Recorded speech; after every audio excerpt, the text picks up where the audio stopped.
Então, queridos, boa noite, bem-vindos.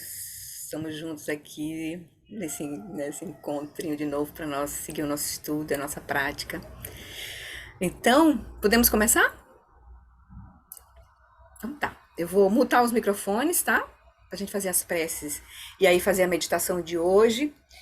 Eu trouxe também uma meditação que o Lama conduziu em 2020, lá no SEB, um retiro que ele deu a segunda parte do Tantra Vajra.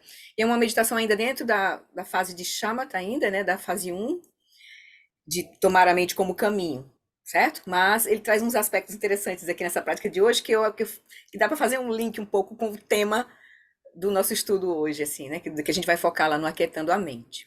Então é uma das, de novo, né? Repousar ele chamou, foi dado o nome dessa prática aqui, quem fez a compilação dos áudios, repousar na consciência como a ponta de um raio de luz de Rigpa. Ele vai nos lembrar que esse caminho que a gente está tomando, né? No caso do John Limpa vai nos apresentar, que é reconhecer a natureza, né, olhar de forma profunda já para tomar a consciência e a mente como caminho, é o caminho, é a direção onde a gente vai encontrar a nossa verdadeira natureza. A gente já está olhando em direção a ela. Nós estamos nos familiarizando, né, com ela. Então, a gente vai só remover os obstáculos que nos impedem de realizar o que já está presente. Então, mais uma vez, a gente vai se familiarizando com essa prática, né? De eu tomar a mente como caminho, né? E a quietude da consciência e os movimentos da mente como a nossa prática. Tá bom? Então, vamos fechar aqui os microfones. Fechou tudo, fechou. E aí a gente inicia com as nossas preces. Deixa eu achar as preces, só um minutinho aqui.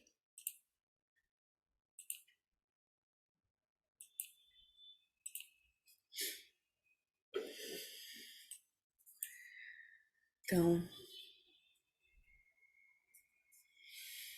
deixa então que a tua atenção se volte agora para o momento presente, teu corpo, onde você está sentado, por esse momento aqui, reunidos.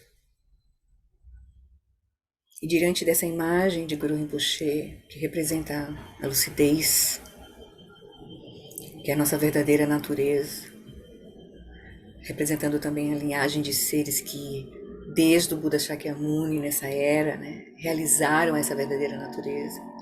E essa linhagem, a partir de Guru Rinpoche, chegou até nós, através dos nossos lamas, que também são praticantes. Então, uma linhagem viva de ensinamentos que nos conduzem a reconhecer a nossa verdadeira natureza.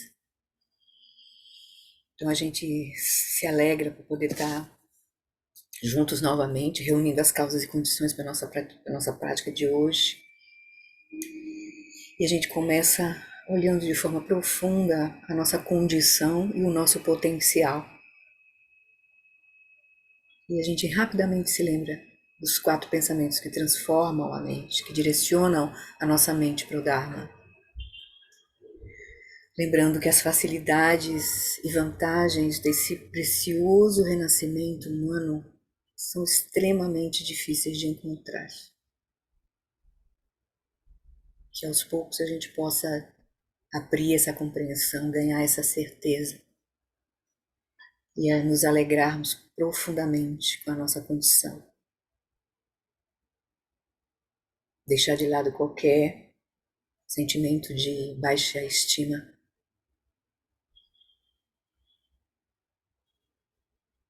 Também a gente lembra que todos que nascem estão sujeitos aos fenômenos da impermanência e da morte.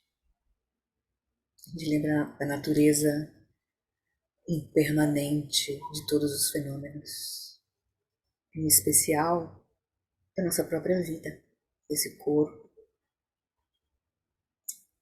de todas as condições que a gente reúne agora para praticar. Então a gente, diante da impermanência, a gente simplifica a nossa vida, a gente traz significado para cada momento da nossa vida. E a gente aproveita cada momento como prática. Enfim, aí a gente lembra que a causa e o resultado de ações virtuosas e não virtuosas não podem ser evitados. Os lamas nos lembram da gente olhar de forma profunda a natureza interdependente das causas e condições. Lembrando que tudo está interligado. Tudo surge de forma dependente. Então a gente olha para as nossas ações e cuida para a gente não gerar ações não virtuosas e sofrimento para nós mesmos e para os outros. E aí, por fim, a gente lembra que a natureza contínua dos três reinos do Sansara é um oceano de sofrimento. A gente se volta para reconhecer a natureza do sofrimento. A gente vai olhar de forma profunda, reconhecer de forma profunda a natureza do sofrimento.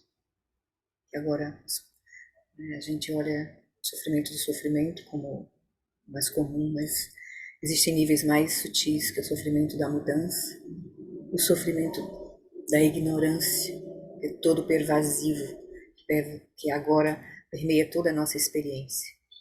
E a gente sequer dá conta. Mas agora, com o Dharma, com o caminho sendo revelado para nós, isso vai ficando cada vez mais claro. E reconhece que é a partir da nossa própria mente que o sofrimento é criado.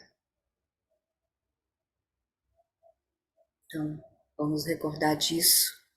Possa minha mente voltar-se para o Dharma sagrado, para a verdade, para o reconhecimento da nossa verdadeira natureza. E a gente olha ao redor e vê que todas as pessoas, todos os seres que têm mente, estão operando com a mente assim. Eles têm também o potencial de se liberar. Então é natural surgir em nós amor e compaixão, alegria e equanimidade. Aspirar que eles atinjam, encontrem esse caminho.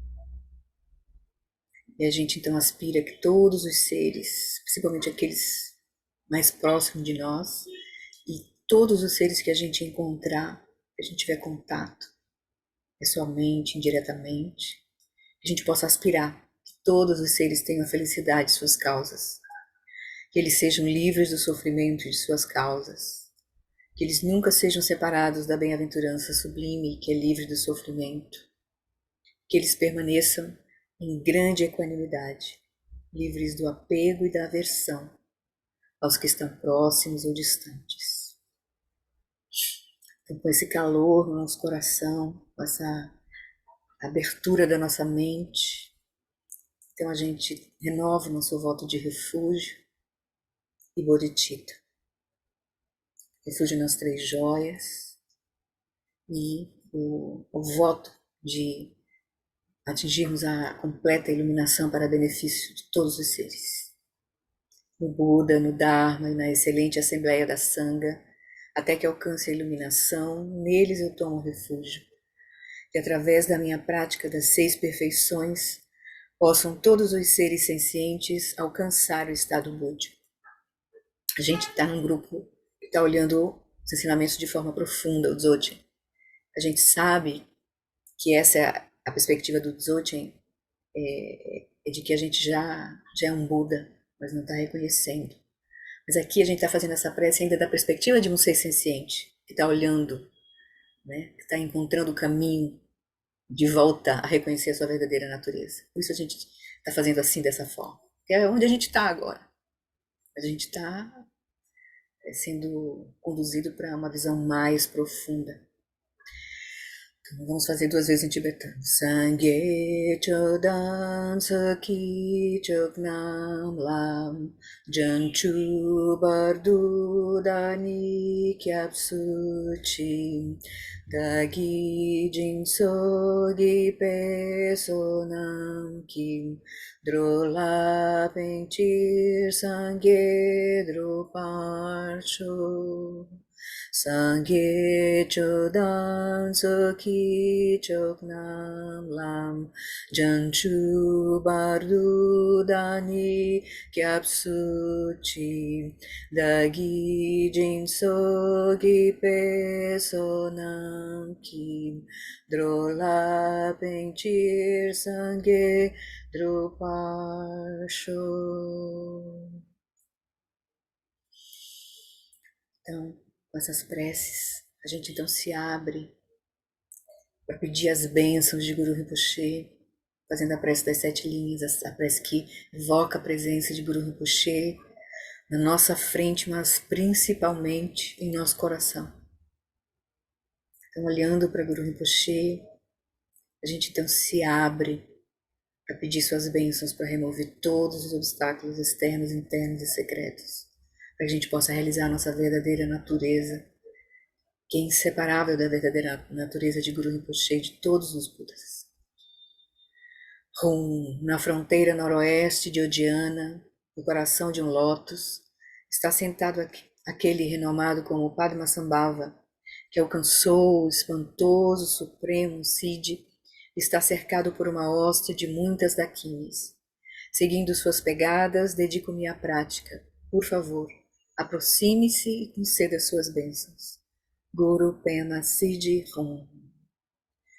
Hum. Orgenyu ki nujan sam pema gesar tompolam yasen chagi nyudrunim pema june jesudrav kudu kandro mampe kor keki jesudadrukim Jingi Lopti Shiksu So Guru Pema Siji Hum Orgen Yugi Nujan Sam Pema Gesar Dompolam Yasen Chogi Nyudru Nim Pema June Jesudram Kudu Kandru Mampe Kor Keki Jesu Dadru Kim Jinge Lapchir Sheksu So Guru Pema Siji Hum.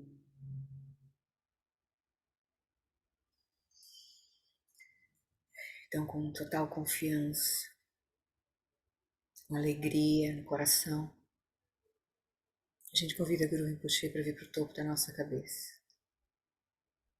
Ele então se dissolve em luz, numa esfera luminosa, as 5 cores.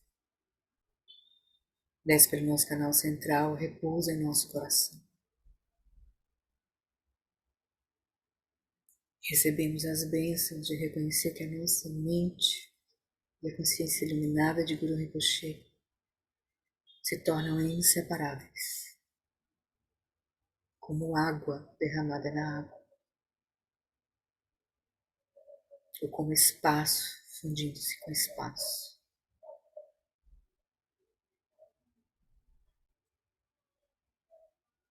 Com essas bênçãos, com essa confiança,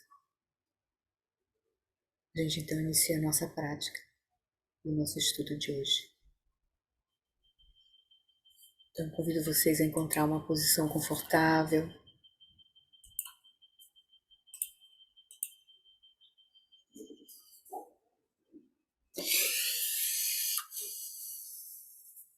Uma respiração profunda, solta o ar estagnado.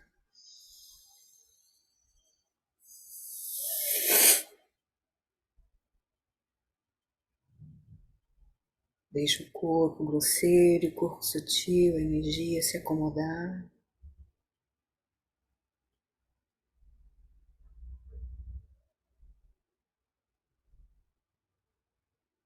Então a gente começa a nossa prática.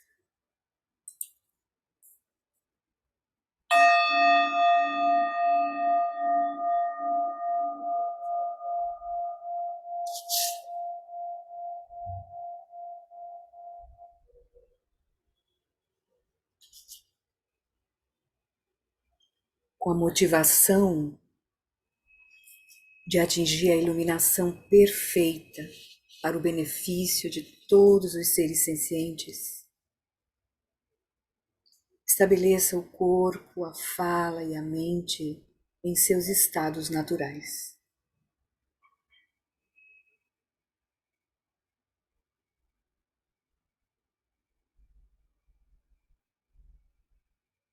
Deixa a consciência iluminar o corpo, sensações táteis do corpo, soltando todas as tensões que encontrar, acomodando o corpo de forma relaxada, quieta e vigilante.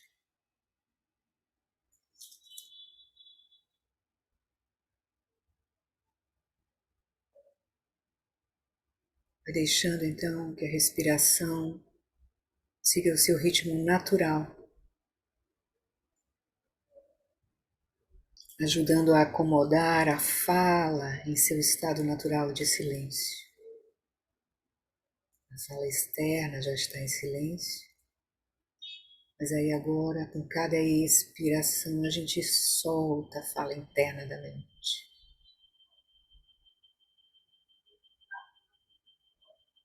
Deixa que o corpo respire naturalmente, sem esforço.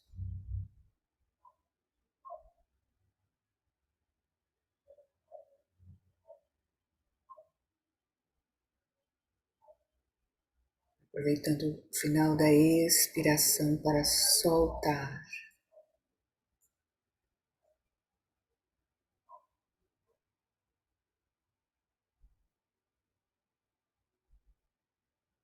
Principalmente os conteúdos da mente.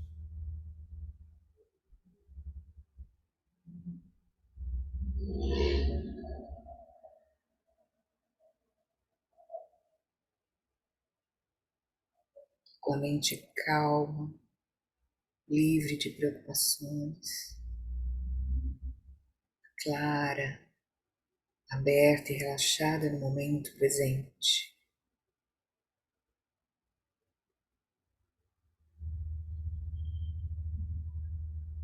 E a gente chega na culminância dessa prática preliminar, quando a consciência repousa, sem esforço, em sua própria natureza, quieta e luminosamente clara.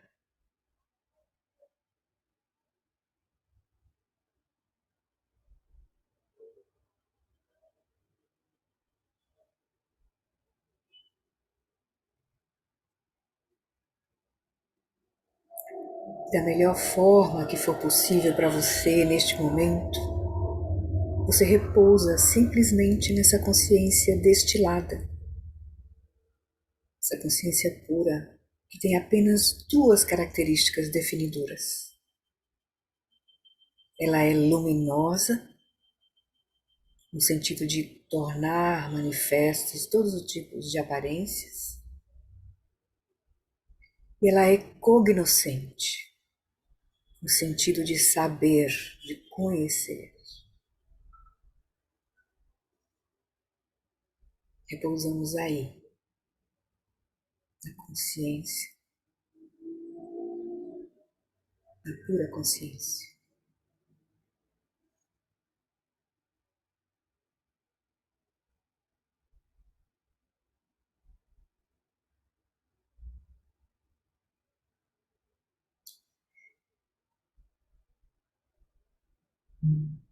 E como um praticante relativamente iniciante, quando você simplesmente repousa nessa consciência que se autoilumina e se autoconhece, você poderia se perguntar: estamos repousando em Rigpa? Mas você ainda está repousando num fluxo condicionado de consciência mental, que é um fluxo de consciência de um ser senciente. Portanto, não é Rigpa.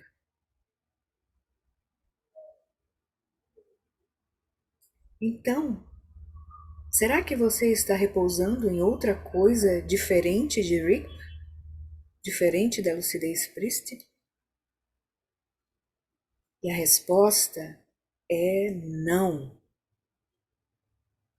Cada estado de consciência que você experimenta, cada processo mental que você experiencia como um ser humano, todos eles são efulgências, são expressões criativas de Rigpa. Eles não existem separados de Rigpa.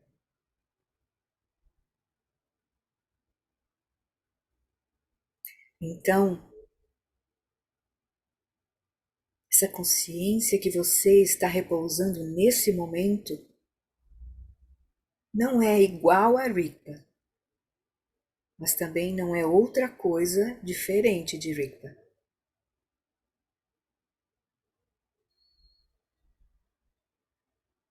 Metaforicamente, a consciência que você está repousando agora poderia ser comparada a um raio da lucidez prístina. Da mesma forma que um raio de luz não é o mesmo que o Sol, e ainda assim ele não tem nenhuma existência separada do Sol, assim mesmo é a consciência que você está repousando agora. Ela é um raio do Dharmakaya, um raio de Rigpa.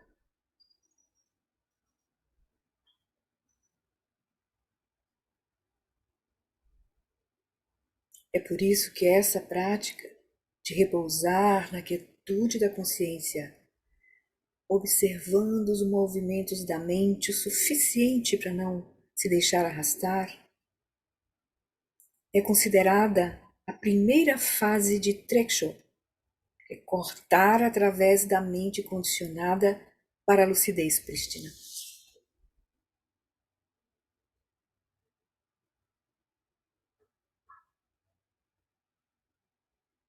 Neste exato momento, repousar nesse fluxo de consciência simples, destilada, que repousa na sua própria quietude e se autoconhece, é uma prática de Treksho. É a melhor aproximação que podemos ter agora de ver a realidade, especificamente da sua mente, da perspectiva da lucidez prístina.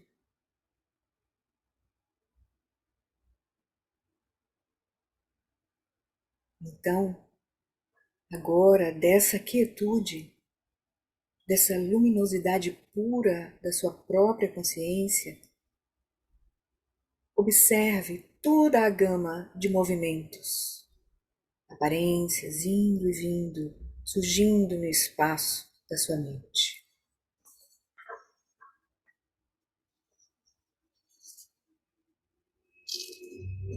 Lembra que o ponto é repousar na quietude da consciência e observar apenas o suficiente os movimentos da mente sem se deixar arrastar dessa quietude.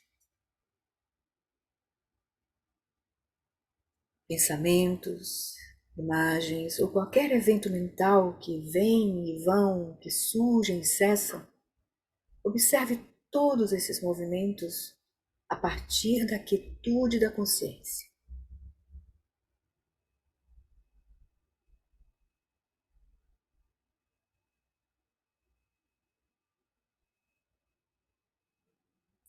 Assim, quaisquer pensamentos ou imagens que surjam na sua mente, não foque na sua natureza manifesta. Não olhe para sobre o que é o pensamento, sobre o que ele está se referindo, ou sobre o que é a imagem, sobre o que ela está se referindo.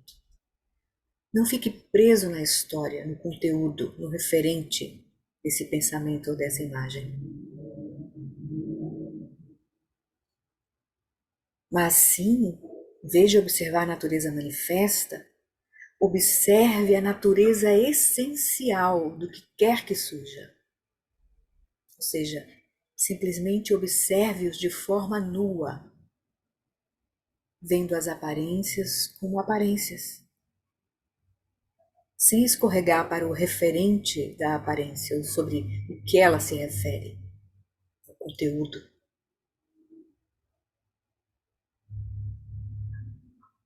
Você está vendo os movimentos da mente como movimentos da mente. Eles são. Você está procurando ver da melhor forma possível a sua mente humana a partir de uma perspectiva transhumana, que é da consciência substrato, que vê todas as aparências, mas não penetra nessas aparências. Observe essa mente humana sem se identificar com ela. Observe os pensamentos humanos sem pensá-los. O que quer que surja na sua mente, observe a sua natureza essencial. Vejam eles pelo que eles são, sem se identificar, sem se apossar do que quer que surja. Os pensamentos, imagens, quaisquer outras atividades da mente não são seus. Eles também não são você. Então, não se apegue a eles deludidamente como eu e meu, porque eles não são.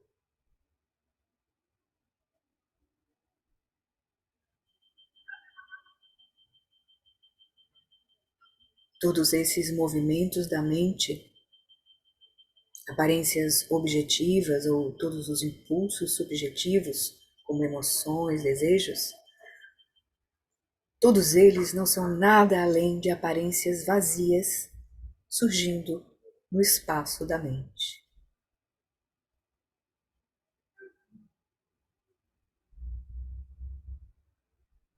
Então, deludidamente, não reifique as aparências como objetivamente e inerentemente reais, e nem as emoções e desejos subjetivos como subjetivamente e inerentemente reais.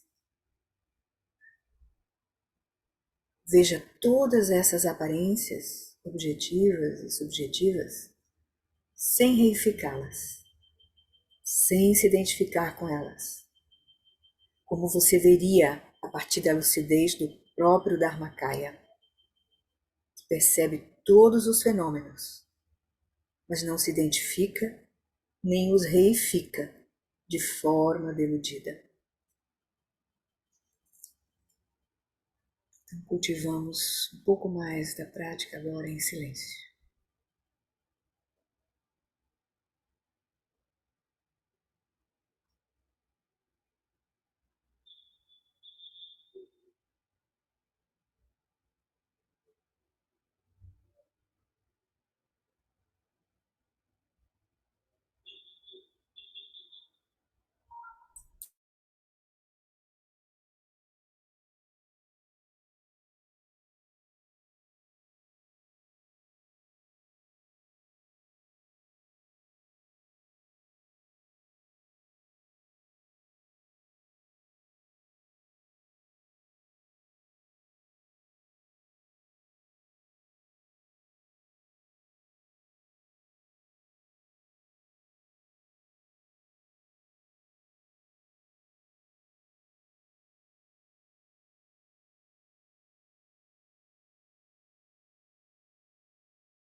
Aos poucos, deixa que a consciência volte para o momento presente, nos encontra, relaxa o corpo, se acomoda, a gente então seguir o nosso encontro.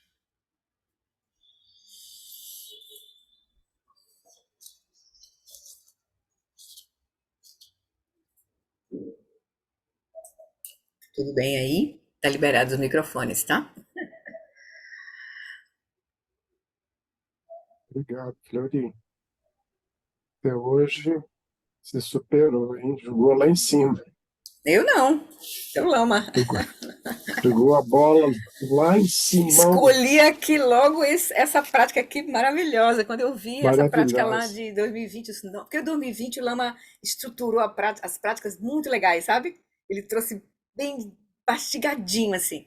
Porque como era a segunda parte do retiro do Vajra Essence, que ele diz, né? O interessante são as fases um, 2 e 3 para nós, né? O restante é só mesmo para ter uma noção e vendo com calma. Mas se a gente não tem a realização, né, não tem a realização de Shamatha, não tem Vipassana, não tem as instruções de apontamento, as outras fases são, né, são informações para nós, importantes, mas a gente não vai alcançar, a gente não está com a mente para alcançar aquilo, né? Então ele aproveitou essa segunda etapa do retiro de 2020 para trazer as práticas bem estruturadas, sabe?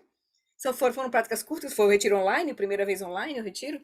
E aí ficou bem interessante. Assim, quando eu olhei essa sequência, nossa, o Lama caprichou, assim. Ele trouxe um passo a passo, assim.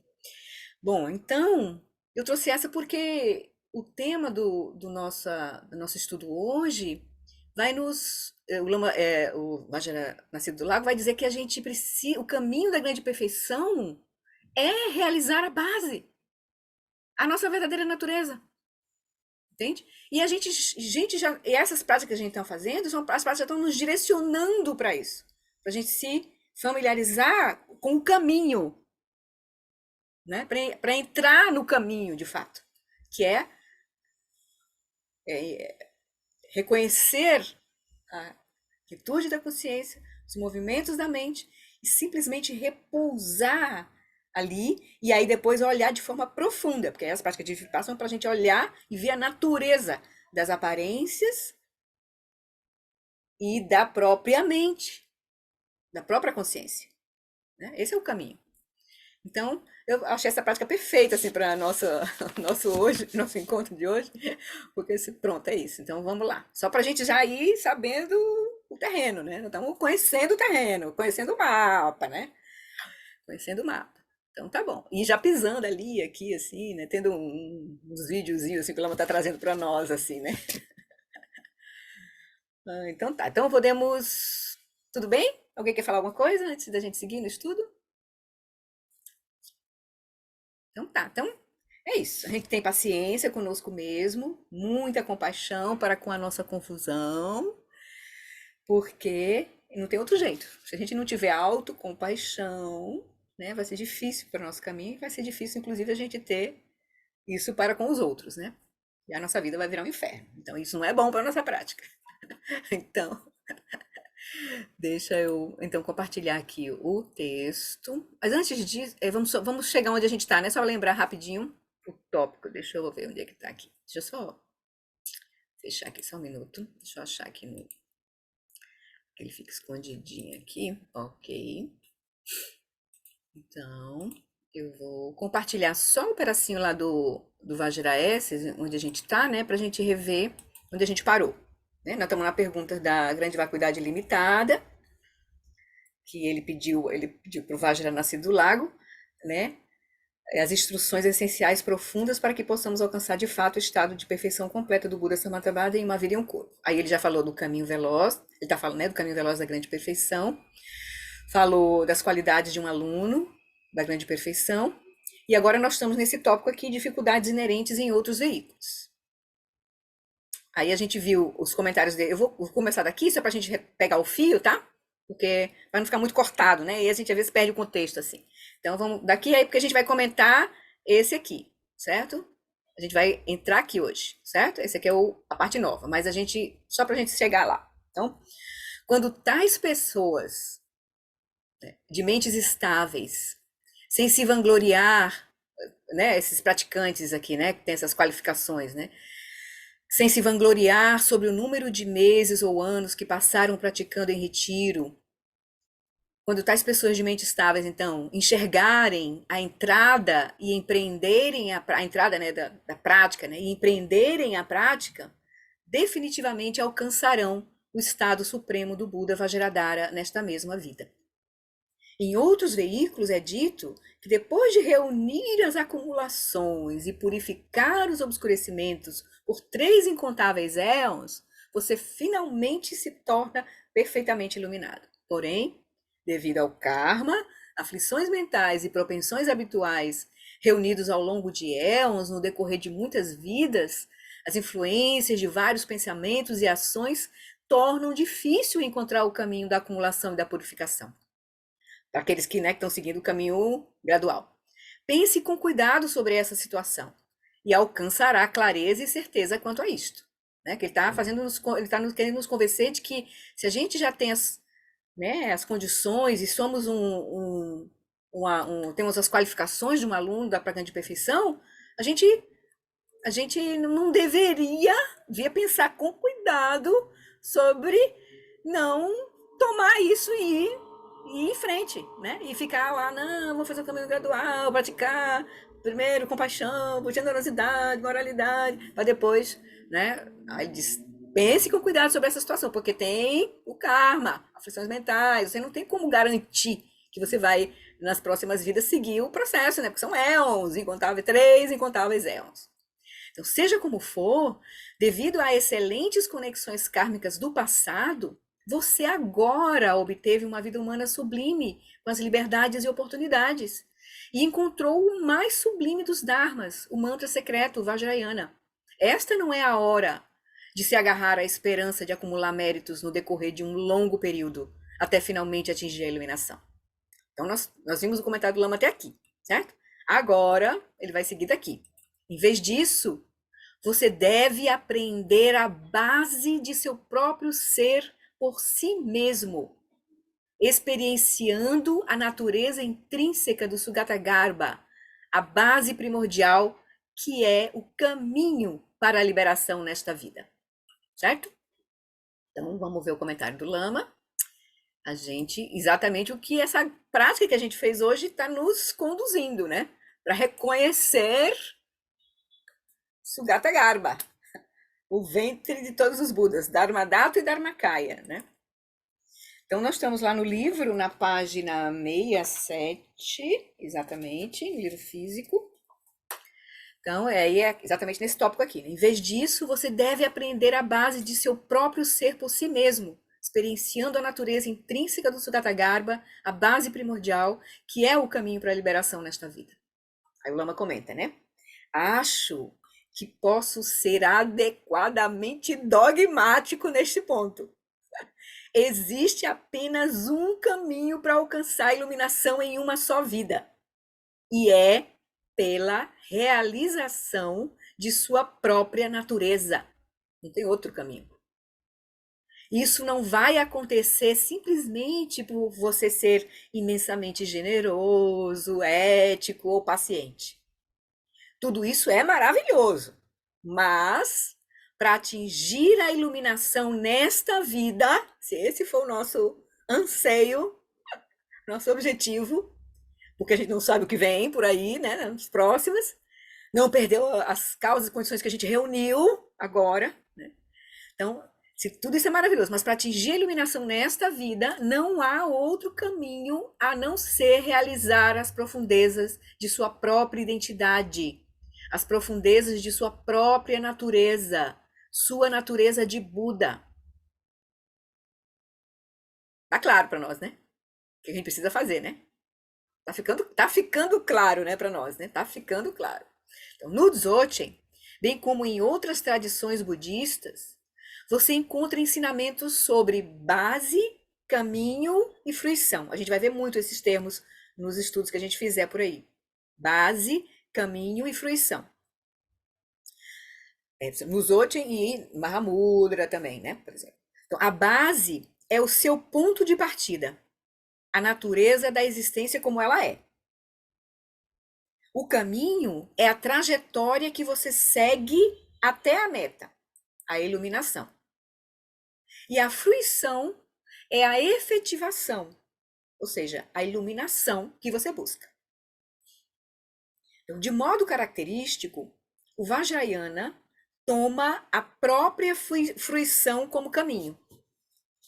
Então, tanto o Vajrayana e o Dzogchen, como é a culminância do Vajrayana, né, vai tomar a fruição como caminho. Ou seja, aquilo que a gente quer alcançar, a gente vai tomar como caminho, né? Então, aí ele vai dizer, então, antes de manifestarmos e experienciarmos as qualidades de um ser iluminado, como o Padmasambhava, fazemos o máximo para assumir essa identidade, assumir esse papel.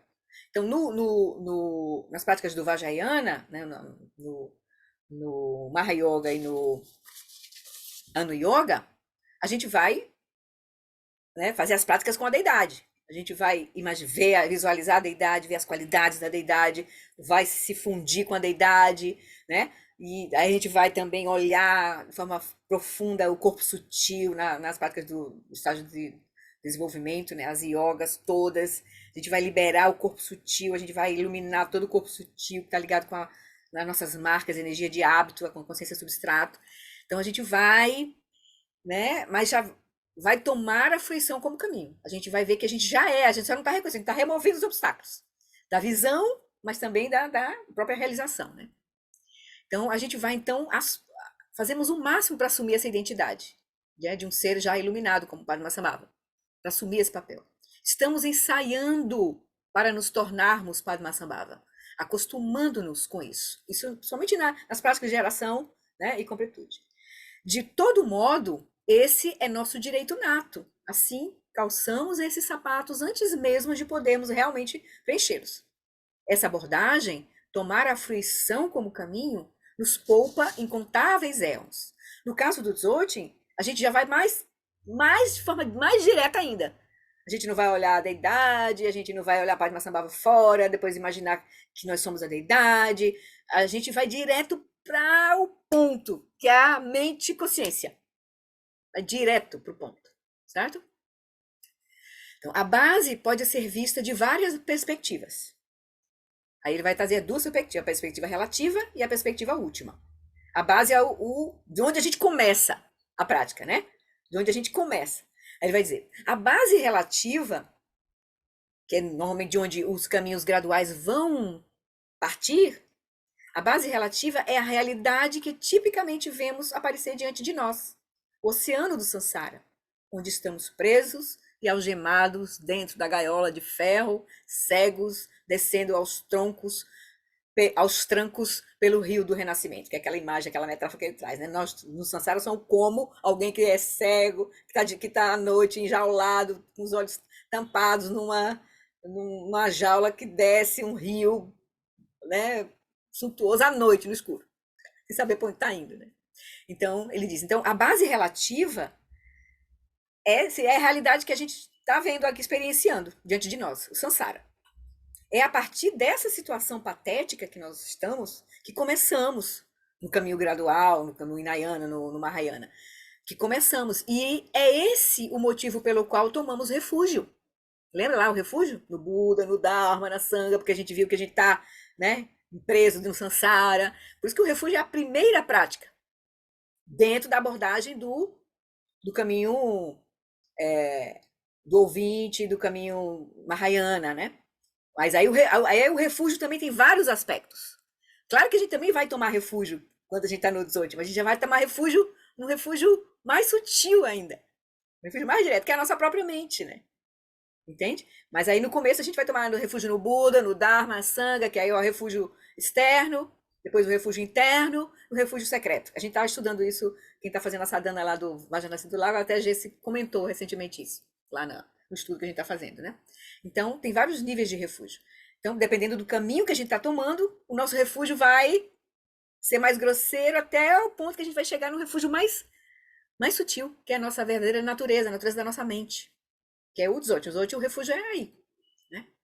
Então, mas se a gente está tomando como base o Sansara, a nossa identidade presa ali, com todas as aflições, a gente então, né, toma refúgio, porque estamos tão desamparados, né, no Buda, no Dharma, na Sangha, estamos tão desamparados quanto bastante desesperançados e sozinhos. Há muito sofrimento aqui e as nossas mentes estão muito propensas às aflições mentais. É assim que a gente chega.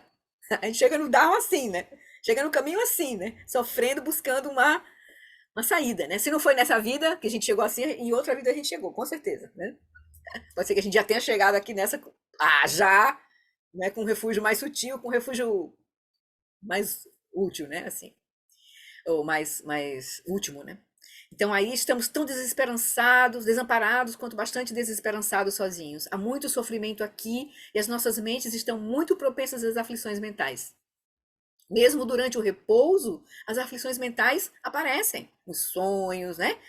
Enfim, entretanto, isso aqui é a gente começar dessa base relativa do samsara. Começar o caminho a partir desse lugar, que é normalmente a condição que a gente normalmente começa, certo? Mas aos poucos a gente vai mudando a perspectiva da nossa prática, entende? Isso que é interessante, falando para Ana e Paulo, né, que a gente estava comentando no começo aqui a gente conversando, né, dizendo que existem muitos ensinamentos, muitas práticas, não sei o que fazer. É porque nós estamos aí, lidando com essas perspectivas, diferentes perspectivas. E a gente vai, à medida que a gente vai compreendendo o processo, praticando, a gente vai mudando o caminho, entende? O caminho, a gente vai adotando um caminho mais direto. Tá entendendo? Então, aquilo que a gente precisou para uma primeira etapa foi ótimo, maravilhoso, nos conduziu até a gente chegar naquele momento que a gente pode agora ouvir outros ensinamentos. Entende? Aí vem todo esse processo profundo, né? De compreensão do próprio caminho. Entende? O caminho vai mudando ao longo do processo. As práticas vão mudando, o caminho vai mudando. Mas esse é um processo gradual, inicialmente, né? Porque a gente está com essa total reificação, identificação do samsara. Aí a gente não consegue nem ouvir. Por isso que o Buda não deu os ensinamentos diretos, assim. O Buda deu em 3 voltas, 3 etapas, os ensinamentos. Porque a gente não tem como compreender. Se alguém chegar, né, para nós, agora dizendo que você, né, você para, Ana e Paulo, de fazer essas práticas aí com deidade, que você já é um Buda, sua alta já está vindo, você vai ficar meio assim, né? Que socorro, o que eu faço, né? Mas a gente não está ainda pronto para ouvir isso, né? E aí a gente vão fazendo sentido essas práticas graduais, né? É o momento que a gente amadurece, ou seja, a gente vai removendo os obstáculos, a gente vai vendo a sabedoria, a mente e a consciência vai se estabilizando. Eu estava fechando aqui. A mente e a consciência vai se estabilizando, a compreensão vai se ampliando, e aí né, a compreensão da realidade vai se ampliando, e aí a gente vai mudando a nossa prática. Vai ser natural isso, né? Bem natural. Então vamos lá, seguir onde a gente parou. Tá aqui. Então, aí ele estava falando que então a base, né, base, caminho e fruição, a base ela pode ser vista de várias perspectivas. Ele falou que a base relativa é essa realidade comum do samsara, onde a gente vai seguir esse caminho naturalmente, vai seguir o caminho gradual, tá? Entretanto, existe outra base sob esta, ou seja, embaixo dessa base relativa, que é o mundo né, das aparências grosseiras que surgem à nossa mente, à nossa frente, de nós mesmos e da nossa experiência, tem uma base mais profunda. Né? Está está embaixo, sob essa base. Existe uma base absoluta. No Dzogchen, essa base mais profunda é tomada como caminho. Aqui, sua base é o Sugata Garbha, a natureza de Buda. Não se trata de alguma iluminação futura, alguma fruição futura. Você a toma agora, toma a fruição futura e traz para o caminho. Então, agora você já direciona para reconhecer e realizar a natureza de Buda, Sugata Garbha. Você toma a base mais profunda que já está presente e, ao fazê-lo, descobre que a base, o caminho e a fruição possuem todos um só sabor. Então, a gente vai ver que surge o caminho, a base o caminho é repousar na base, que é a própria fruição. Então, é como se base, caminho e fruição no Dzogchen tem um só sabor. Nós vamos fazendo as 3 coisas juntas, assim, né?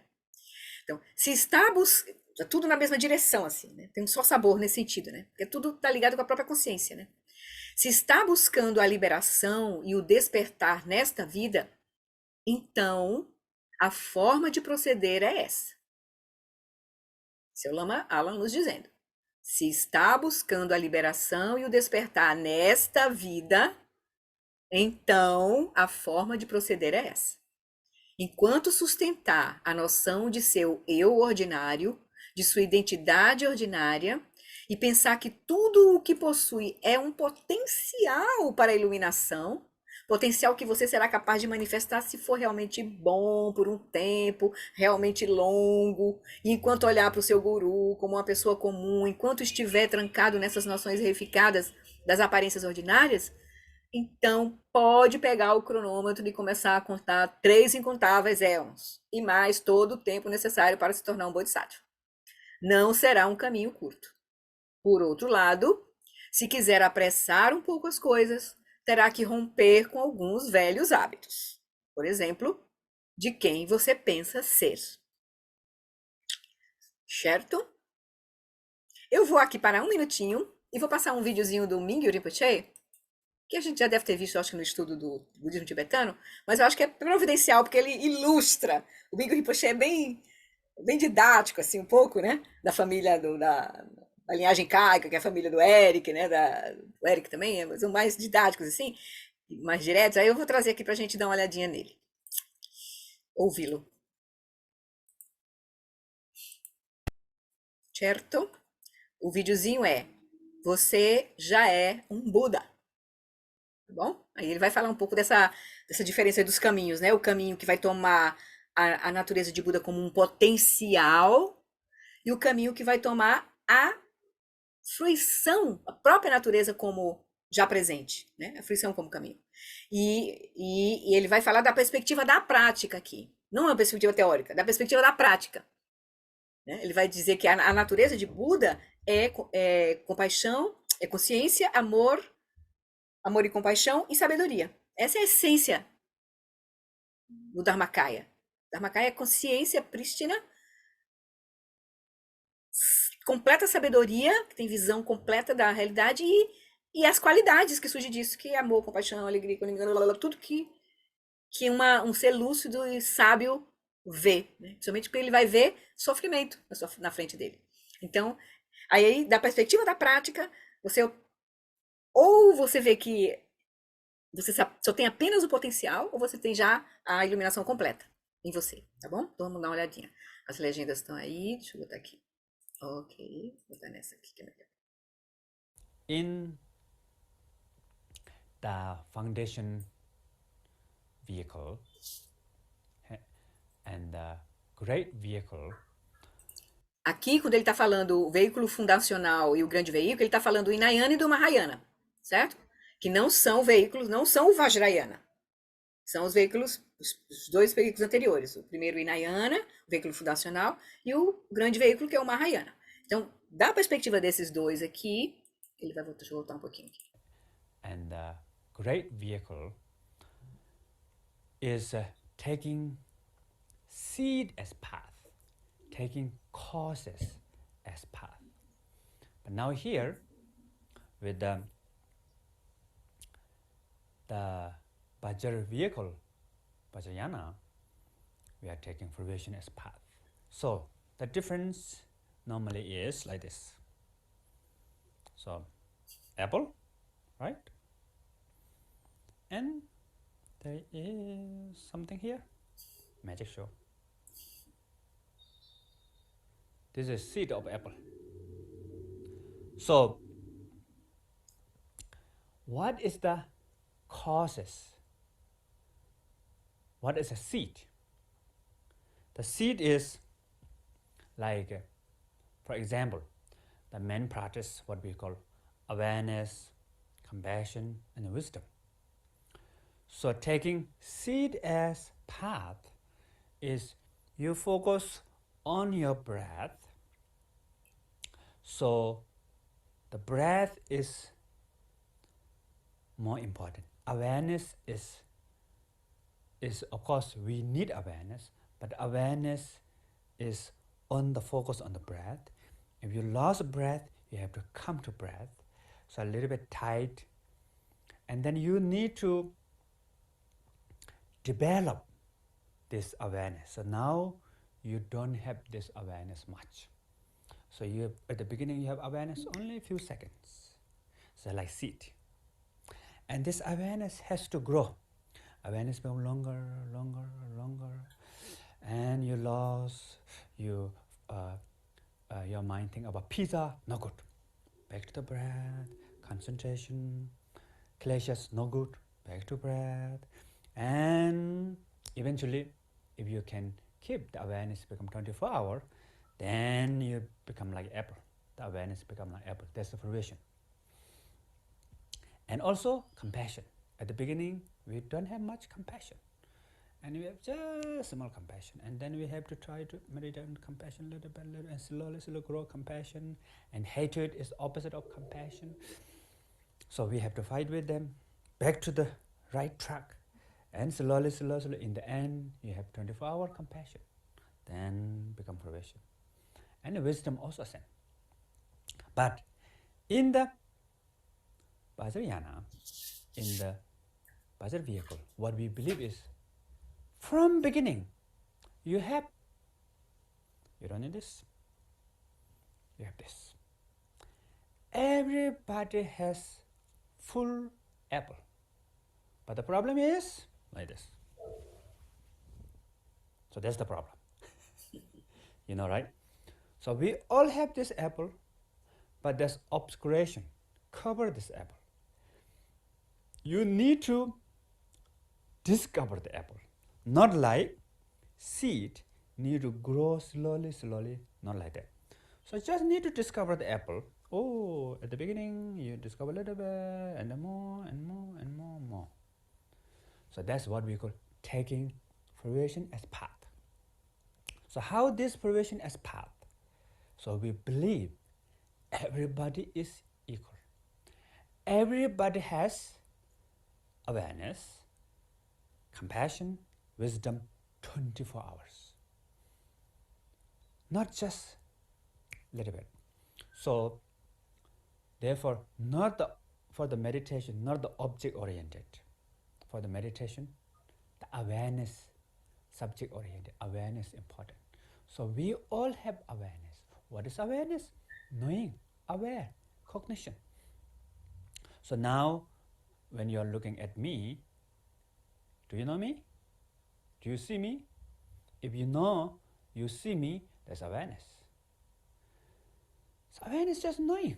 Knowing what you're thinking, what you're experiencing, what you're hearing, all this awareness. And this awareness actually with us 24 hours. Even when you are in the deep sleep, there is awareness. Sleep is part of the what we call mental event. It's like awareness. So what we call awareness is like sky. Even the sky completely become dark, full of cloud, but still there is sky, and sky is always free, pure, genuine, calm, peaceful. So awareness like that. So that is we introduce at the beginning for the Vajrayana, great vehicle. So the problem is, then we have a question. If the awareness is always perfect, pure, with us all the time, then what's the problem? Problem is you are not recognized. For example, if you have this apple, if you don't know your own apple, then you may die of hunger, right? Even though you have organic, healthy, best apple of the world, many kilos you have. So you have to recognize it. If you're not recognized, then same as you don't have.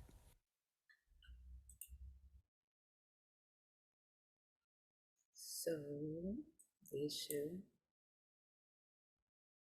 stop share. Ok, legal, né? Bem assim, pra gente fechar assim com vendo, né, ele mostrando isso da perspectiva da própria prática, né? Da perspectiva da própria prática.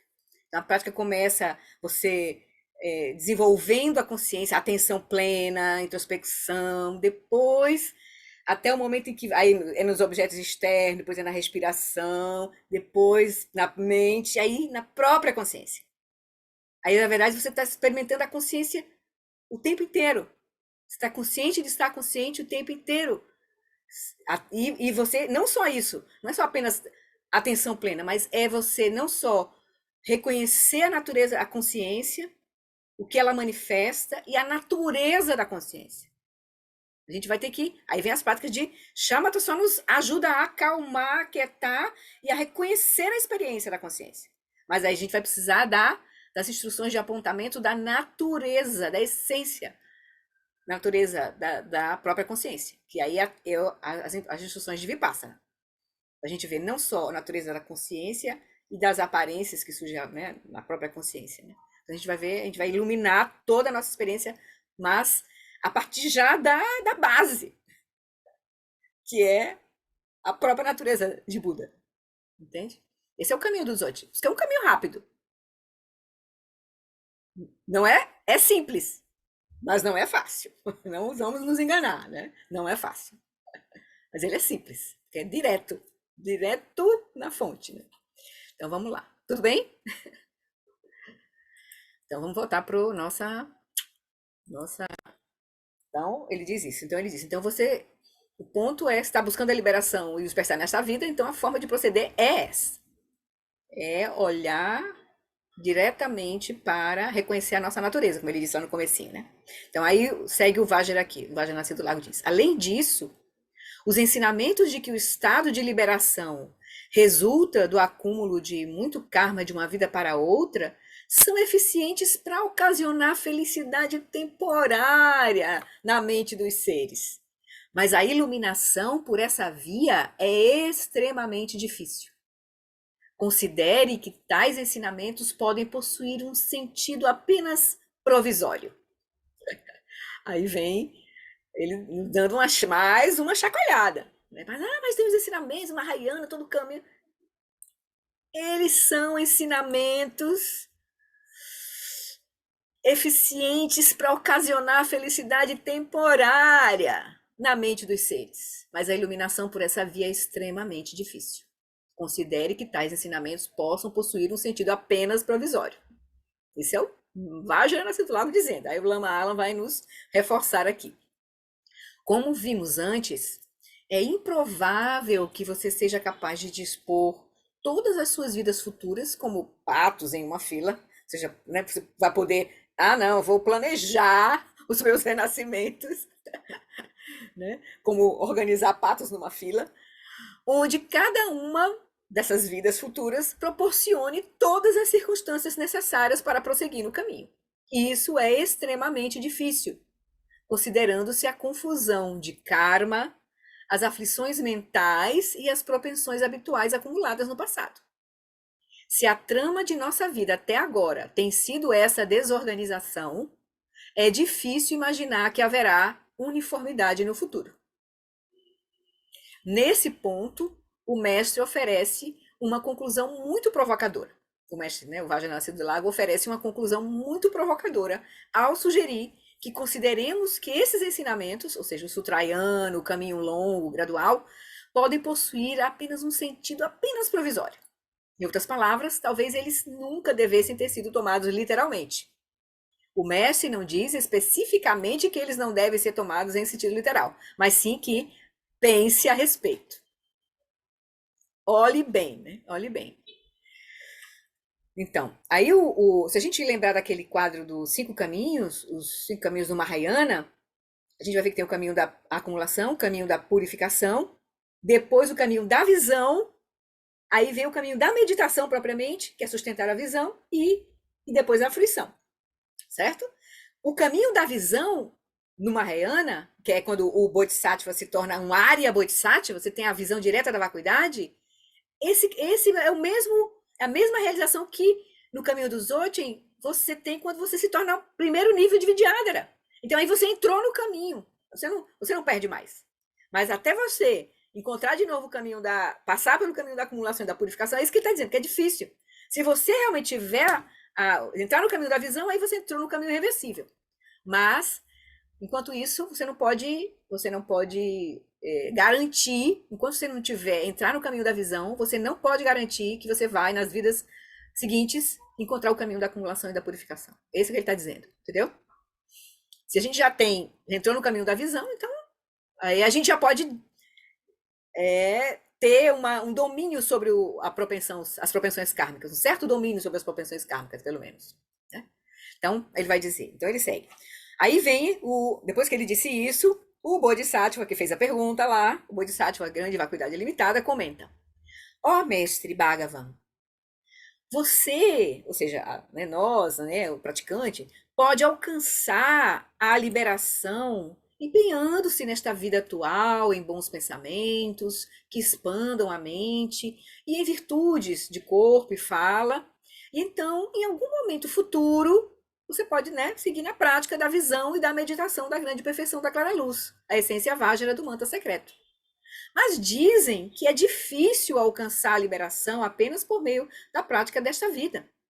Além disso, dizem que seres de mente estreita, como os Shravakas e os Pratyekabuddhas, que estão ligados ao caminho Hinayana, o caminho fundamental, não conseguem penetrar no vasto e profundo Dharma Vajrayana. Isso é verdade ou não? Se é verdade, e a qualidade e a capacidade das mentes dos seres diferem, então os de mente estreita teriam que expandir suas mentes para se tornar seres da classe Mahayana, ou seja, os Shravakas e Pratyekabuddhas primeiro teriam que se tornar, de algum jeito, expandir a mente para se tornar Mahayana, e alguns seres não seriam capazes de expandir suas mentes o suficiente. Se assim fosse, eles teriam que adquirir algum mantra secreto de um outro lugar que não o seu próprio fluxo mental. Se assim fosse, eu não sei o que isso significaria. Mestre, explique, por favor. Então, questões que a gente pode trazer, ter dúvidas que a gente pode trazer, que pode nos trazer nesse processo, principalmente quando a gente está vendo todos esses caminhos, se dando conta de todos esses tipos de prática, abordagens, e aí a gente pode ficar meio confuso. E aí, como é que é? Como é que é isso? Aí ele vai explicar. O Bodhisattva começa expondo um caminho, o Bodhisattva Vajra Como é que é o nome aqui? O Bodhisattva grande vacuidade ilimitada, que fez a pergunta, O Lama Alan diz: o Bodhisattva começa expondo um caminho que podemos seguir, uma possibilidade, cultivar pensamentos positivos, e depois, na vida futura, pegar as práticas dos outros. Uma vez que é difícil atingir a iluminação na sua vida, por que simplesmente não nos aplicamos à virtude convencional, as 6 perfeições e assim por diante, e então, em alguma outra vida, quando estivermos mais maduros, podemos nos voltar para o Dzogchen? Por que a gente não faz assim? Ele sugere isso para o Vajrayana nascido lá. Depois ele diz: a seguir, o Bodhisattva fala de outro caminho, dos seres de mente estreita, como os Shravakas e os Pratyekabuddhas, que não conseguem penetrar no vasto e profundo Dharma Vajrayana.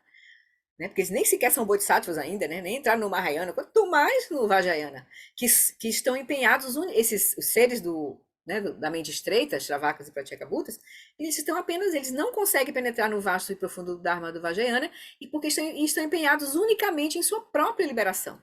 Eles querem um bilhete só de ida para fora do Sansara, cada um por si, o que é certamente uma atitude estreita e inadequada para sequer compreender um caminho mais rápido. A seguir, então, dependendo da motivação, aqui também o Lama lembra para a gente, a motivação é que nos mantém, a escolha do nosso caminho está ligada à nossa motivação.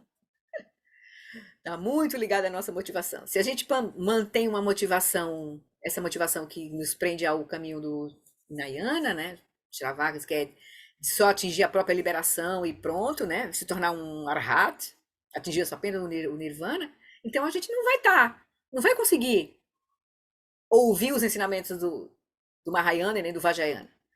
Mas se a gente tem a motivação do Mahayana de incluir todos os seres, de atingir a liberação para benefício de todos os seres, mas seguir no processo gradual do Mahayana, vai incontáveis vidas, treinamento deles, a coisa pode não ser muito fácil e pode botar aí éons no processo.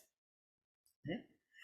Então ele vai dizer, então a seguir, o Bodhisattva, grande vacuidade ilimitada, especula que para ser um vaso verdadeiramente adequado para o Dzogchen, você precisaria de uma mente incrivelmente vasta. Aqueles que não possuem esse tipo de mente, ao que parece, teriam que evoluir para uma nova espécie. Isso é mais ou menos o raciocínio que o Bodhisattva lá fez para o Vajrayana do Lago, né? Ora, então se eles não conseguem expandir, eles vão ter que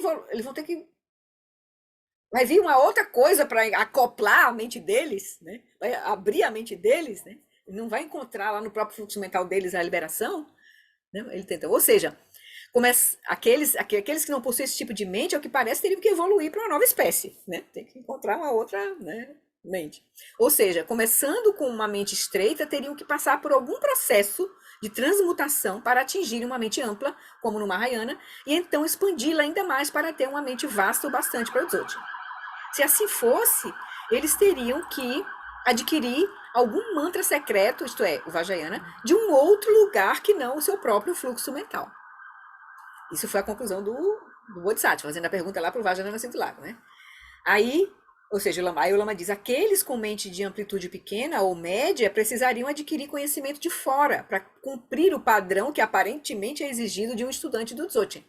Para resumir, ele está dizendo, pelo que eu ouvi, parece ser isso. Mas se isso é verdade, não faz sentido para mim. Mestre, explique, por favor. Aí o mestre vai explicar.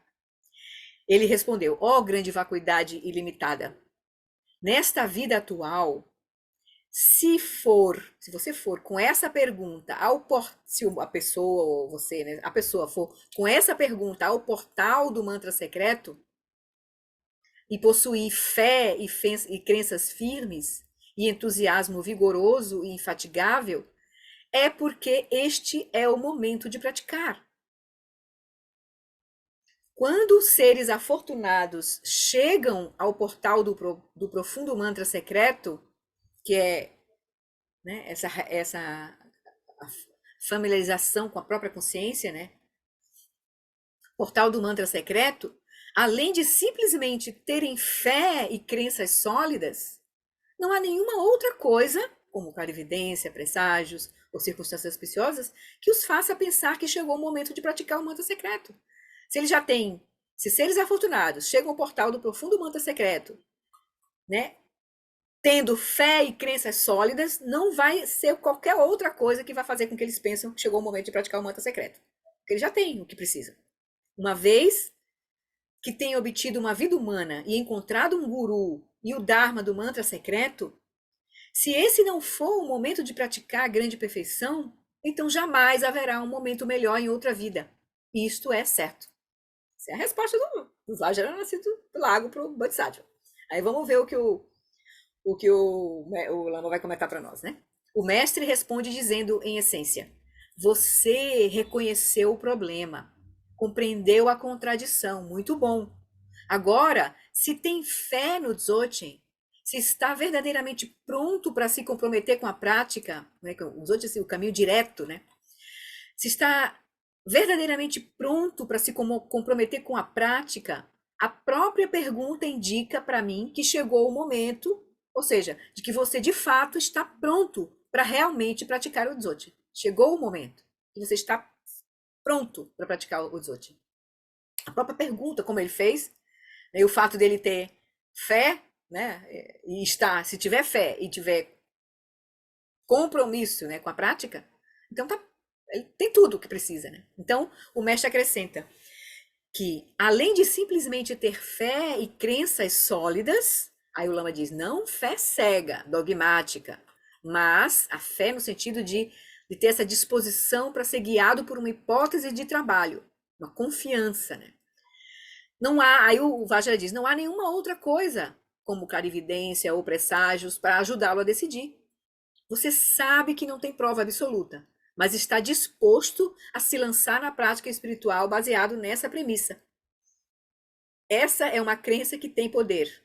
Isso é aceitar uma hipótese de trabalho que transforma a sua vida de forma radical. Aí a grande vacuidade limitada colocou uma questão muito razoável, o Lama está nos dizendo, né? Tendo encontrado esses ensinamentos espantosos, cuja profundidade é inconcebível. Você poderia facilmente se perguntar: estou à altura disso? A menos que seja dotado de plena arrogância, pensando que é muito superior aos outros, como teria a confiança, o atrevimento de dizer: eu sou um vaso adequado para esses ensinamentos? Então, essa é uma pergunta válida que a gente vai fazer, né? Aí o mestre respondeu: número 1, você os encontrou, né? Os ensinamentos. Seu karma o trouxe até aqui. Karma é o bastante para levá-lo até o portal. Número 2, a fé é o bastante para fazê-lo cruzar aquela porta. Então, karma e confiança. Inabalável na hipótese de trabalho e na determinação de praticar, né? Então, não espere. Aí ele diz: se esses dois fatores estão presentes, você encontrou o caminho, o Dharma que te leva, o Dharma profundo. Né? E quando a gente encontra o Dharma, a gente está encontrando o mestre, né? Também, né? O mestre e o Dharma, né? O professor e o Dharma. E temos confiança, né? Então ele diz: não espere. Se esses dois fatores estão presentes, não tenha mais receios. Não espere por algum sinal auspicioso ou que um lama diga que você é um discípulo escolhido. Se você tem fé, entusiasmo, amor pela prática, isso é tudo o que você precisa. Não tem como ficar melhor do que isso. Legal, né? A gente ouvir isso, né? Agora, a gente que tem que fazer essas perguntas para nós mesmos, assim, e ver como a nossa prática está ressoando agora, né? Claro que tem as causas e condições que vão se juntando para nós, né? Quanto mais a gente escuta os ensinamentos, quanto mais a gente pratica, quanto mais a gente vai gerando confiança a partir da nossa própria prática, isso vai se tornando mais claro para nós, tá? Então, não, vai ser natural a gente ter esse receio, essa desconfiança. Tanto que a gente vai buscar os caminhos graduais no começo, né? Mas se a gente está encontrando, está chegando para nós essa chuva de bênçãos, e a gente está tendo as condições, e as causas e condições estão se colocando ali, a nossa confiança, entusiasmo, né, está crescendo cada vez mais, aí ele diz: não espere por algum sinal auspicioso, ou que um lama diga que você é um discípulo escolhido. Claro que a gente vai ter que fazer essa reflexão, né? Então,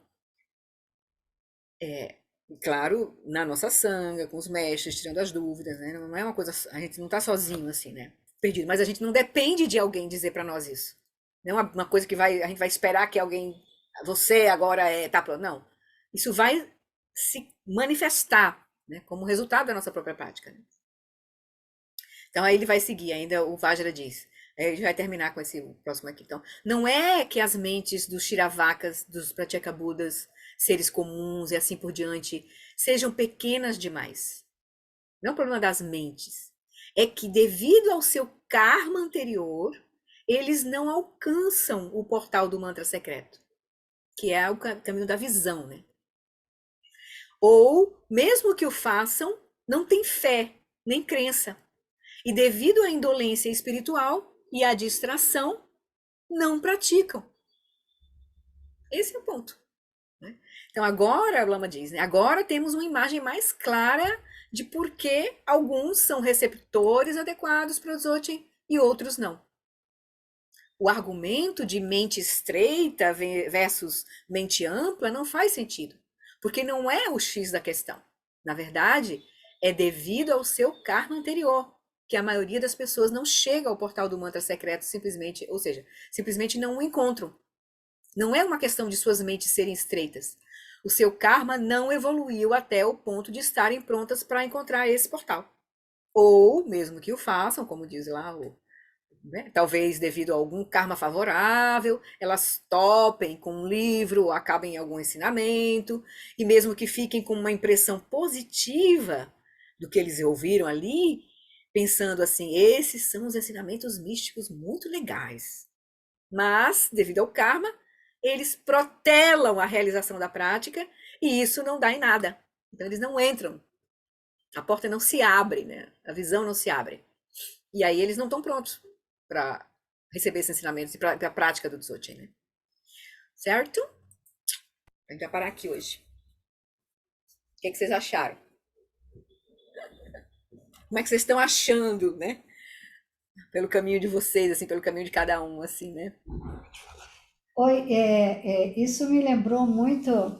Eu tenho uma senhora que faz depilação e ela tinha falado, ela é budista, tal, ela era assim, mas aí ela achou muitas dificuldades, né? E assim, para compreender, para assimilar, mas ela é uma pessoa ótima, uma pessoa boa, né? Aí ela pegou um outro caminho que explica de forma mais assim espiritualizada, uma forma que ela compreenda, né? Sim. E aí eu pensei sobre exatamente essas questões, né? Quer dizer, é uma pessoa boa, uma pessoa bacana, né? Mas às vezes certas compreensões são complicadas mesmo. Naquele dia que a gente, no Vajra era nascido do lago, da última vez da sexta-feira, quase no final, lá no finalzinho, quando a G estava traduzindo, teve uma hora que eu estava sentindo uma dor de cabeça. Eu falei assim, minha cabeça vai explodir. Se a da G já está explodindo, a minha está dando pirueta. Porque não é fácil mesmo, né? É verdade, é verdade. Agora, imagina para uma pessoa que tem mais dificuldade ainda. E a gente, por exemplo, a gente que tem tido a oportunidade de ouvir vários mestres com várias abordagens diferentes, por exemplo, agora a gente está voltando a ter os ensinamentos com Eric Pema Kunsang, que foi o tradutor para o inglês do pai do Mingyur Rinpoche, Tuku Urgyen. Tuku Urgyen teve 5 filhos, tudo Rinpoche. Shokini Rinpoche, Tsokini Rinpoche, Mingyur Rinpoche. E o Eric foi aluno do Tuku Urgyen, desde novinho, assim, 18 anos, morou com ele lá no Nepal, tempo, né? Depois que ele morreu, ele está sustentando agora um centro de práticas na Dinamarca, porque ele é dinamarquês, o Eric. E agora quem é o mestre dele direto é o filho mais velho do Tuku Urgyen, que é o Shokini Rinpoche. E o Shokini Rinpoche pediu para o Eric começar a ensinar. Depois do Eric ser um tradutor prolífero assim, dos ensinamentos do tibetano, de todos os ensinamentos do Padma Sambhava. Aí ele começou a ensinar recentemente, o Eric. Então ele não ensinava, ele fazia sempre trabalho de tradução, né, ele ajuda o Dzongsa Khyentse Rinpoche, é da equipe de tradutores do Khyentse Foundation, né, do 84 mil, aquele projeto do Dzongsa. Mas ele está ensinando recentemente, assim. E ele tem um jeito completamente diferente de apresentar o caminho, assim, sabe? Então é interessante que no começo a gente se exponha a alguns mestres, principalmente aqueles que estão chegando naturalmente para nós, a gente tá ali, pá, recebe aquele negócio, você tá com tempo, tá com disponibilidade, você, pá, vai fazer. Aí é bom que a gente se exponha aquilo que está chegando a nós, porque a gente vai encontrar aquele que vai, o método, a linguagem que vai mais tocar o nosso coração, vai mais nos ajudar no processo. Por isso que existe essa infinidade de professores, de escolas, porque existe infinidade de seres e suas propensões. E além do budismo ser apenas um dos caminhos, existem os outros caminhos. Então todo mundo não vai atingir a iluminação pelo caminho do budismo. Pode atingir a iluminação por outros caminhos, entende? Então, é nesse sentido. E no próprio caminho do budismo, do Buda, são várias escolas, várias abordagens, várias maneiras de apresentar o Dharma. Então, que a gente não se sinta preso, sabe? Numa coisa que não está nos sendo de benefício. É interessante que no começo a gente se exponha e veja, e aí a gente vai realmente ouvindo o nosso coração também. Esse processo passa por a nossa inteligência, pela nossa sinceridade na prática, entende? E pelo nosso karma, claro. Pelo nosso karma, entende? Nosso karma que vai também nos conduzindo um pouco, né? Então que a gente reze, que a gente, nesse momento de que a gente se sente confuso, a gente solta o esforço e pede bênçãos. A gente reza, a gente, sabe, a gente até silencia um pouco mais, a gente não força a querer compreender, querer entender, querer aprofundar naquilo. Não, a gente solta um pouco. Volta para aquelas práticas que a gente está tendo contato, que para aquele momento traz mais calma na nossa mente, mais clareza na nossa mente. Tá entendendo? Isso é uma sabedoria. Sabedoria do praticante. Entendeu? Então isso é bem Entendi, importante. sim, Bem entendi, sim. importante, bem importante. Uhum. Então, queridos, é isso, né? É uma riqueza que também pode causar uma turbulência. Uma turbulência, assim, é natural. Em mim, eu também tive. E pode ser que ainda tenha várias ainda, né? Mas eu também passei por várias, por turbulências, né? Assim. Agora eu sinto que é como se eu tivesse encontrado o meu jeito, sabe? A minha prática está começando a se conformar um pouco, assim. Mas ainda tô com Lama Alan, Eric Pema, que ele tá dando ele tá dando um treinamento. Se ele abrir de novo, Ana e Paulo, entre nesse treinamento do Eric. Vocês não entraram, né? São 3 anos. O primeiro ano já passou, agora ele está iniciando o segundo ano. É um encontro por mês. E um Esse é o retiro. body training? É o body training, body training. É. Aí você tem que falar com o G, como é que é, se ele vai abrir de novo, se pode entrar, enfim, como é que é o processo. O G que tá, é a tradutora, assim, tem a ligação mais direta lá com o Rune, que é o coordenador. Mas é maravilhoso o Eric, né? A Anete E, tá aqui que e tem a participa. tradução que a G faz. Hã? E nesse ensinamento tem a Tem a tradução. tradução da Tem. G. É a G que tá fazendo a tradução. E de vez em quando tem um outro E, menino, o Vitor, quando a G não pode, mas é mais ou sim, menos a G. Tudo mas aí disponibilizado. tem que falar com a G se pode entrar, Eu não sei né? se pode, aí tem que falar com ela, se tem como entrar no body Tá. training. Mas o Eric é excepcional. Mas tem uns retirinhos que ele fez que vocês podem fazer. Fala com a G. Tem um retiro por exemplo, tu tá fazendo, né, Anete? O Dharma do Céu Aberto. O Dharma Eles do são Céu só Aberto. 4 encontros. São 4 encontros. É um retirinho que ele deu. O Dharma do É Céu Aberto. muito bom, É. muito bom. A gente participou dos 4 Participou? encontros. Foi Ah, maravilhoso. então Esses, reveja, reveja, reveja. A Anete já tá revendo, eu já revi também. Eu vou parar. É porque assim, tem tanta coisa maravilhosa que não tem tempo. Assim, o dia acaba e eu não.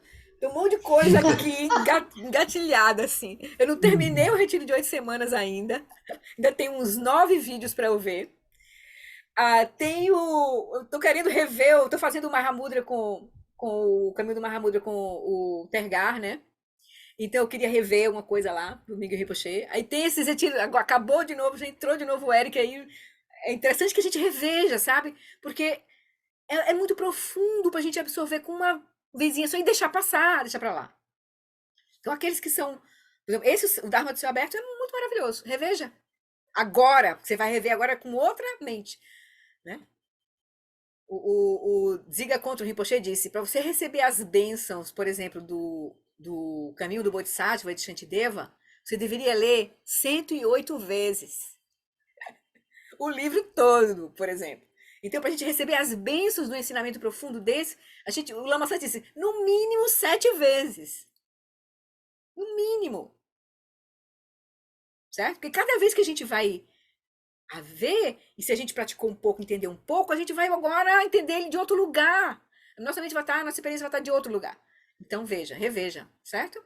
Então, vá se aproximando do Eric, que ele é muito direto, assim, muito simples. E veja como é que é a conexão. De repente, vocês aí, depois pegam o body training mais à frente, enfim. Que ajuda muito nesse... O Mahamudra e o Dzogchen são caminhos que se ajudam muito perfeitamente.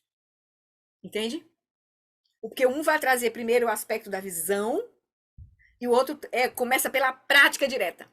Aí casa assim, perfeitamente assim. Entendeu? Ajuda muito assim. Então, eu recomendo assim, para mim tem sido maravilhoso. É Eric, Mingyu Rinpoche e Lama Alam. E o Dujon Limpa, né? Que é Lama Alam, mas ele diz, não sou eu estou aqui só, é o Dujon Limpa que tá aqui comigo, né? Então, o Dzogchen a partir do Dujon Limpa. Então, essa tem sido meu eixo, assim, né? Da minha prática. Agora, neste momento. Pode mudar, não sei. Mais à frente. Tá bom, queridos? Então, podemos ficar aqui, fazer a dedicação e a gente segue. Na sexta-feira, a gente vai repetir essa prática de hoje, tá bom? Tô sempre fazendo assim. E a gente comenta mais um pouquinho lá, enfim. Então tá, deixa eu pegar as preces, né?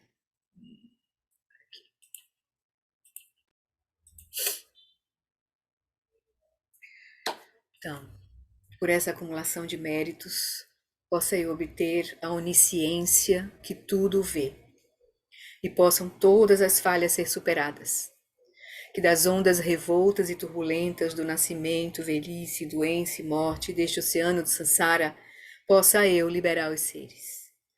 Sonandi tanche pani Tomne ne pedranam panjeshin que ganati balon trupai si petzole droa droa sho. No reino cercado por anéis de montanhas nevadas, você é sem exceção a fonte de todo benefício e felicidade. Poderoso Avalokitesvara, Senhor da compaixão, Tenzin Gyatso, que os seus pés de lótus permaneçam firmes por centenas de éons. Garira Wekore Jinkansum Pandandewa Malujoene Cherezi Tenzin Gyatso E Jape Kauje Bardo Tenjoche. Preste longa vida Lama Alan Wallace.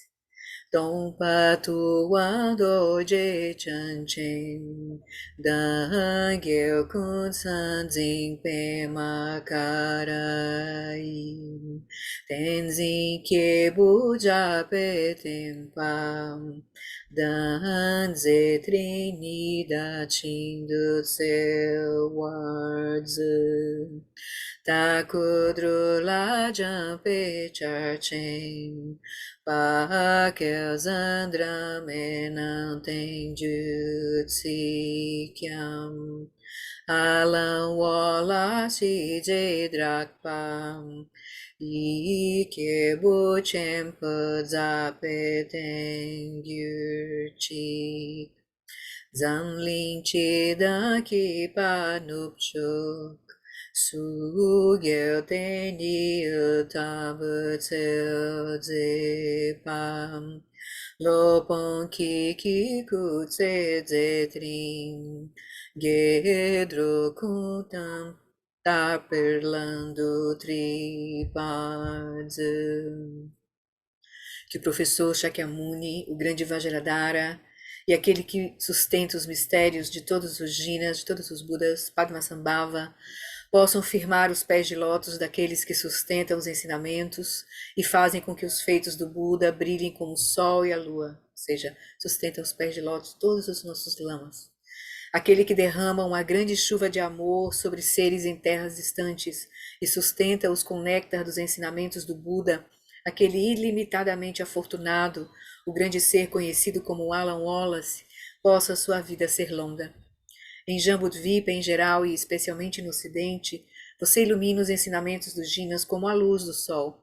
Ó Mestre, possam sua longevidade e seus feitos ser muito extensos, e possa você guiar todos os seres no caminho da liberação, e não soltar nossa mão até que nós atinjamos a liberação completa. Peço para a preservação dos ensinamentos de Dudjom Limpa. A extensiva tradição da transmissão de Padmasambhava é a escola da tradução antiga da grande perfeição. Dudjom Limpa é o sustentáculo desses ensinamentos da essência definitiva, que seus profundos termos possam ser preservados pelo estudo e pela prática, para que não diminuam até o final da existência condicionada.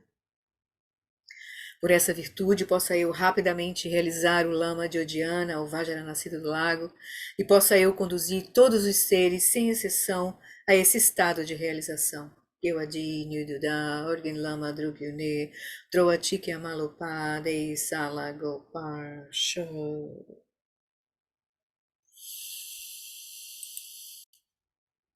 Pois, boa semana. Bom dia. Muito obrigado. Qualquer hora. Obrigada, Obrigada a todos. Tchau, queridos. Boa noite.